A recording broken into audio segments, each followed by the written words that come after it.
Today, we're going to talk about the Afghan Exodus.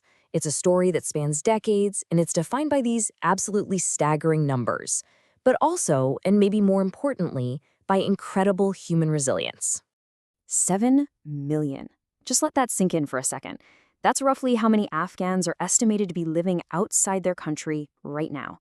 We're talking about a diaspora that's been shaped by more than 40 years of nonstop conflict. But, a number that big, it's hard to even wrap your head around. The thing is, behind that number, you've got millions of individual people, millions of stories. Stories of defiance, of hope, and really, just the fight for a normal life. So let's dig in and see how this all started. Okay, first things first.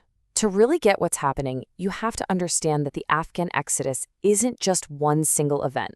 Nope, it's more like a series of waves, one after another, each one pushing more people out and shaping entire generations. Think about it. It starts way back in 1979 with the Soviet invasion. Boom, a mass flight of refugees.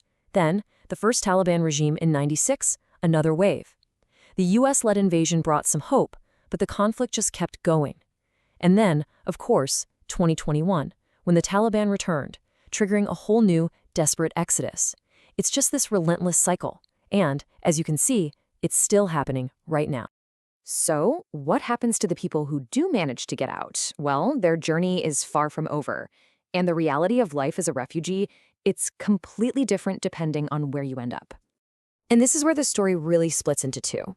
On the one hand, you have a small, frankly fortunate number of people who make it to the West. They get a chance at safety, education, a career. But on the other hand, the vast majority, they end up in neighboring countries, places like Iran, where their existence is incredibly precarious and often really dangerous. And that contrast, it creates this incredibly painful reality. I mean, can you imagine? You're free, you're safe, but you're carrying this heavy guilt for the loved ones you left behind. It's a freedom that's always colored by the knowledge of what they've lost. So let's zoom in on that second reality. Let's talk about Iran, because it hosts one of the biggest Afghan populations anywhere in the world. This is where we can really see what that precarious existence actually looks like. So get this, the number is somewhere around 4.5 million Afghans in Iran. And what's crazy is that many of them were actually born there, grew up there. But even so, they're stuck in this legal limbo, with no official status, no real rights. And we should be clear, we're not talking about one single group of people here. The Afghan community in Iran is super diverse. You've got different ethnic groups like Hazaras and Tajiks, and they all have their own distinct cultures and histories. And for decades, they've faced what can only be described as systemic discrimination. I mean, look at this. They're legally forbidden from living in 15 of the country's provinces. They're funneled into the most dangerous, low-paying jobs. Even getting their kids into school is this huge bureaucratic nightmare. It all adds up to a life of constant, grinding vulnerability. And that vulnerability, it translates into this constant, daily fear. This quote just says it all. Imagine worrying if your family member will even make it home from a trip to the grocery store. Just think about that for a second. That's the reality. Okay, so now that precarious situation has hit a breaking point, Iran has started a massive campaign of forced deportations. A lot of this is being driven by Iran's own economic problems and political issues, but the result for Afghans is catastrophic. 1.5 million. That's how many Afghans left Iran in just 1 year, 2025. And let's be crystal clear, most of them did not leave by choice. They were forced out, expelled with pretty much nothing but the clothes on their backs, sent to a country that, for many of them, isn't even home. And the stories from people who've gone through this, they are just brutal. It's a dehumanizing process. It starts with a sudden arrest, often in the middle of the night. Then they're taken to these overcrowded detention centers where they're beaten. And finally, they're just driven to the border and abandoned.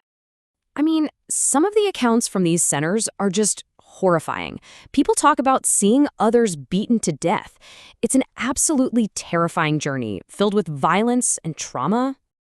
And if all of that wasn't bad enough, on top of the violence and the fear, there's the theft. This whole process is often just a way to steal from people. Bosses won't pay the wages they owe. Landlords keep security deposits. Even lawyers who are supposed to help sometimes just take the money and run. People's entire life savings, just gone. So what happens when they get to the other side of the border? You might think, well, at least they're home, but it's not a homecoming. Not at all. They're being sent back to a country that is deep in its own crisis. It's literally like jumping from the frying pan into the fire. They're pushed from one crisis right into another. They get to Afghanistan and the economy has collapsed. The healthcare system is in shambles. Aid cuts have shut down hundreds of clinics. The country can barely support the people already there, let alone hundreds of thousands of returnees. And for women and girls, it is especially devastating. They are being sent back to a society that has systematically stripped them of their rights.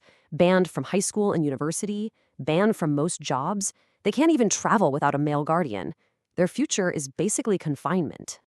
So it leaves you with this impossible question, right? When you can't escape and home isn't safe, what is left? And the truth is, millions are caught in this terrible trap. They're kicked out of one country only to return to another that can't take care of them. It's a future that feels completely stripped of any hope. But, and this is what's so powerful, even after all that trauma, all that loss, the connection to home, to Afghanistan, is still there. It's this deep, unbreakable bond. The wish, the dream of one day seeing a free and peaceful Afghanistan, that doesn't die. Which brings us to this final haunting quote from a friend of one of the refugees. We are living, but we are not alive. And I think that just says everything, doesn't it? It perfectly captures this crisis. It's a life that's just suspended, a fight to survive, but without the things that make us feel truly alive. And that's the real, profound human cost of this entire story.